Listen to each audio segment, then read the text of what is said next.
हाँ, आदर्श राज्य की अवधारणा व आलोचनात्मक मूल्यांकन। प्लेटो ने जो आदर्श राज्य की बात बताई थी, उस आदर्श राज्य में कितनी अच्छाई है, कितनी बुराई है, ये सारी चीज़ें आलोचना द्वारा हम मूल्यांकन करेंगे कि ये आदर्श राज्य कहाँ तक उचित है। आदर्श राज्य क्या वर्तमान के राज्य के लिए क्या उचित है, आने वाले शासक कार्य और पीढ़ी के लिए आदर्श ये जो राज्य है वो उचित है या नहीं है। इसलिए राजनीति विज्ञान में कोई भी विद्वान, किसी भी प्रकार का राजनीतिज्ञ अगर कोई सिद्धांत देता है तो उसकी आलोचना करने वाला आलोचक होना ही चाहिए। बिना आलोचना के, बिना आलोचक के राजनीति विज्ञान के सिद्धांत पूर्ण नहीं होते हैं। इन सिद्धांतों को पूर्णतः करने के लिए ये इस तरह की सीढ़ी या इस चरणों से निकलना जरूरी होता है। तो इसकी अवधारणा क्या क्या थी और उसकी आलोचना क्या है, इसका हम साथ ही साथ मूल्यांकन करेंगे। तो सबसे पहला पॉइंट आपने देखा होगा, आदर्श राज्य जिसमें दार्शनिक राजा होता है, दार्शनिक दर्शन के से जुड़ा हुआ मामला वो काल्पनिक होता है, कल्पना की जाती है। और इस प्लेटो ने भी अपनी रचनाओं में राज्य के बारे में कल्पना की है। और आदर्श राज्य पूरी तरह से एक स्वप्निल संसार है, ये पहला पॉइंट है। इसमें बताया है कि आदर्श राज्य एक स्वप्निल संसार है। इसके ऊपर इसमें आदर्श राज्य की प्लेटो कोरी कल्पना ही कर सकता है। वर्तमान जगत में, वास्तविकता में अगर देखा जाए तो ऐसा आदर्श राज्य होना संभव नहीं है। तो ये जो भी बात बताएगी आदर्श राज्य के, जितने भी सिद्धांत बताए गए वर्तमान के लिए उपयोगी नहीं है। इन आलोचकों ने पूरी तरह से इनके सिद्धांत को नकारा है। ये सिद्धांत आदर्श राज्य का पूरी तरह से वर्तमान और वास्तविक राज्यों के लिए, शासन व्यवस्था के लिए सही नहीं है। ये हो गया आदर्श राज्य की स्वप्निल संसार, ये सिर्फ कोरी कल्पना की जाती है।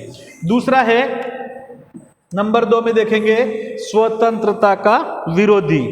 आदर्श राज्य के अंदर हमने आगे पहले किस प्रकार का राज्य होना चाहिए ये जानकारी इससे पहले मैंने बता दी गई है। और इसमें क्या क्या 3 चरणों में राज्यों को बांटा गया था, मैंने बताया था। प्रजा होती है, सैनिक होता है और शासक वर्ग होता है। 3 प्रकार से बांट दिया गया और इस तरह से शासन आदर्श राज्य का नाम दिया था। तो यहाँ पर स्वतंत्रता का विरोधी बताया गया है। स्वतंत्रता का विरोधी कैसे हो सकता है? आप लोगों ने मैंने आपको जो पढ़ा है उसको देख करके आप बता सकते हैं कि ये स्वतंत्रता का विरोधी कैसे है। तो सबसे पहली बात हो गई साम्यवाद का होना। साम्यवाद का मतलब क्या हो गया?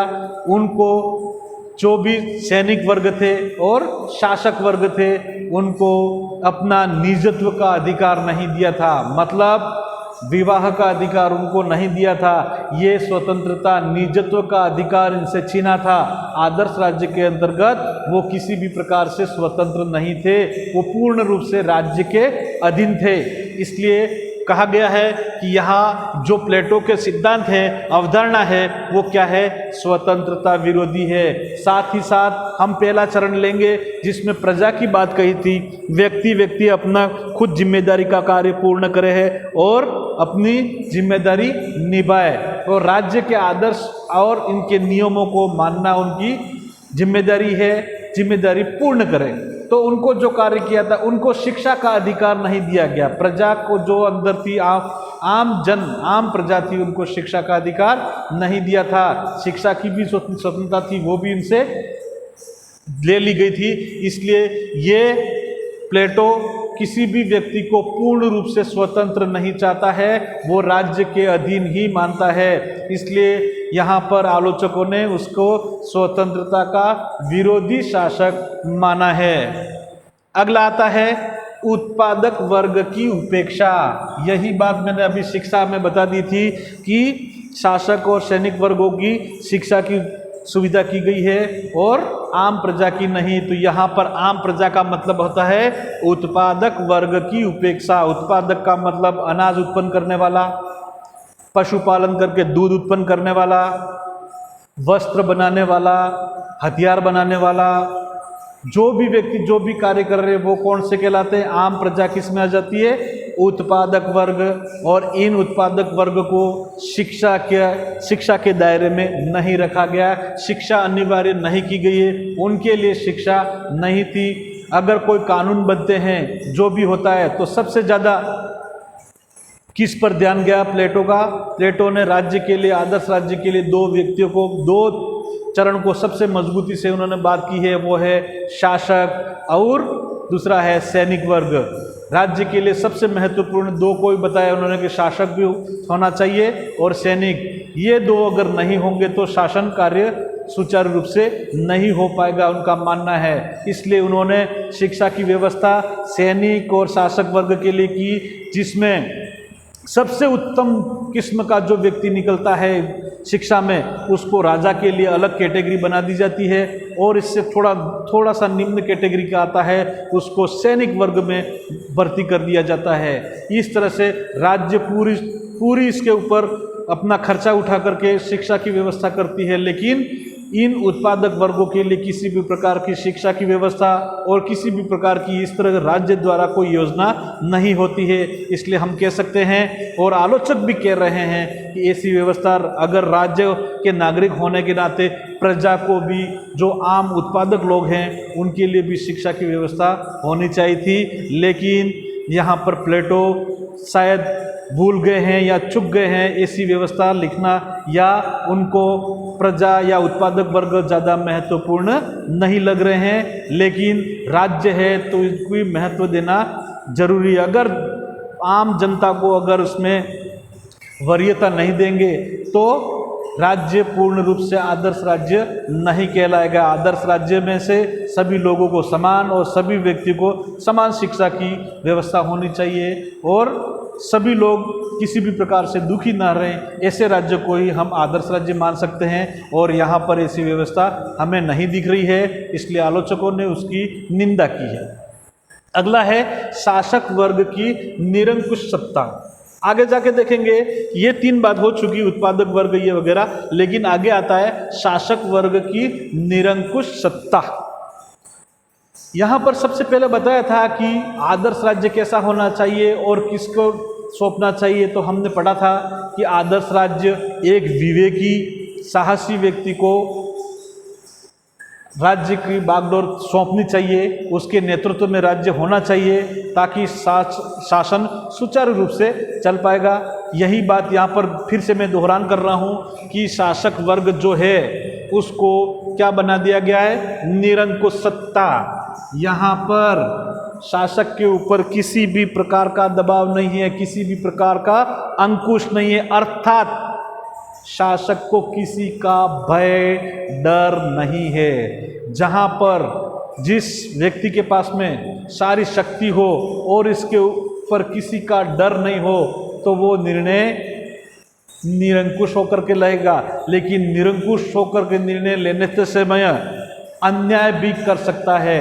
राजा का अन्याय होने का भय हमेशा बना रहता है, क्योंकि उसको सदमार्ग बताने वाला दूसरा व्यक्ति कोई नहीं होता है। अगर जो बताता भी है तो उसके साथ उसको भी दंडित किया जा सकता है। इसलिए वो निरंकुश सत्ता है। इसलिए निरंकुश सत्ता में सभी लोग खुश रहेंगे ये हम नहीं मान सकते हैं, क्योंकि शासक ने जो सोचा, शासक को जो समझ में आया, शासक को जो अच्छा लगा वो ही निर्णय लेगा, और उसको जो अच्छा लगा वो सही निर्णय, उसको गलत लगा वो गलत निर्णय लगेगा और दंडित कर देगा।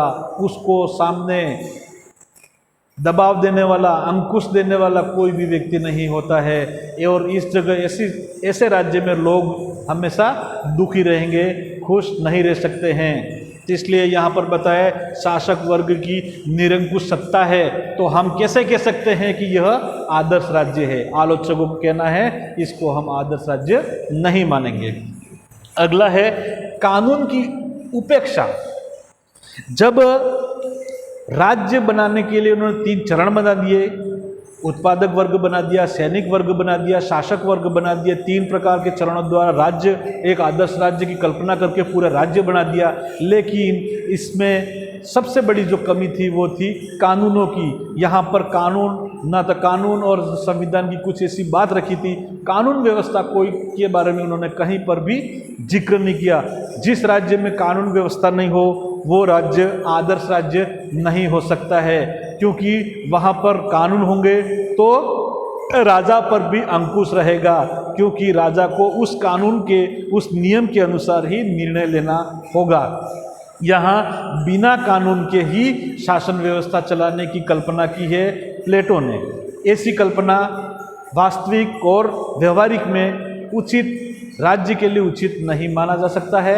इसलिए यहाँ पर कानूनों की उपेक्षा की गई है। जिस राज्य में, जिस देश में अब जाके देखें जहाँ पर कानून नियमों की अगर उल्लंघन किया जा रहा है, उसकी उपेक्षा की जा रही, उसकी अनदेखी की जा रही है, वो शासन, वो राज्य ज़्यादा समय तक नहीं चल पाया है, वहाँ पतन होना निश्चित ही है। किसी भी राज्य में देख लो जहाँ पर कानूनों का अनुसरण नहीं होता है, उसकी अनदेखी की जाती है, वहाँ पर उस राज्य का जल्दी ही पतन हो जाता है। इसलिए आलोचकों को भी मानना है कि कानूनों की उपेक्षा की गई है प्लेटो के आदर्श राज्य में, इसलिए आलोचक प्लेटो के आदर्श राज्य को आदर्श राज्य नहीं मान रहे हैं।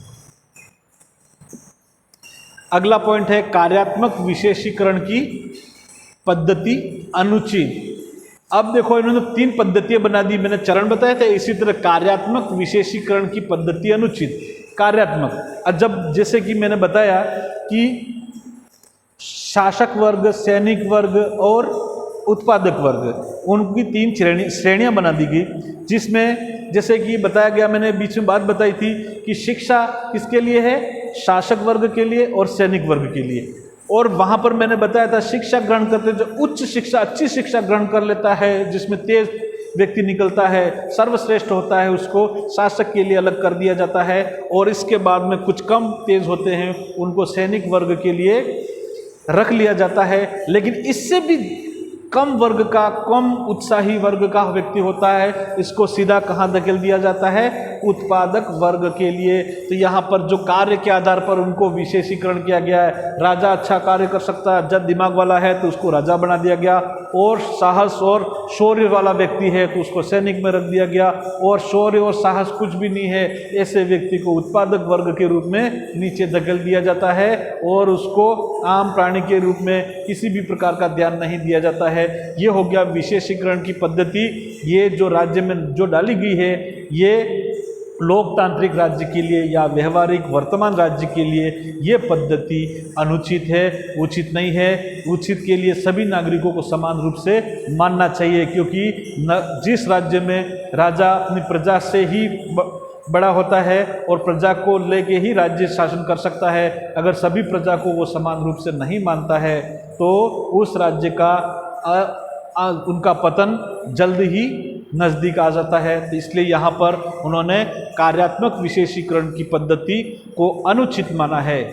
अगला पॉइंट है व्यक्ति और राज्य की समानता अत्यधिक। यहाँ पर मैंने ये भी इसके बारे में भी बताया था, व्यक्ति और राज्य सिक्के के 2 पहलू हैं, उनको समान बताया गया है। राज्य के बिना व्यक्ति नहीं और व्यक्ति के बिना राज्य नहीं, ये सी बात बताई गई थी। लेकिन व्यवहारिक रूप में देखा जाए तो व्यक्ति को ज़्यादा ध्यान नहीं दिया गया है। सबसे ज़्यादा किस पर ध्यान दिया गया है, राज्य पर। राज्य में आता है विवेक, साहस और क्षुधा।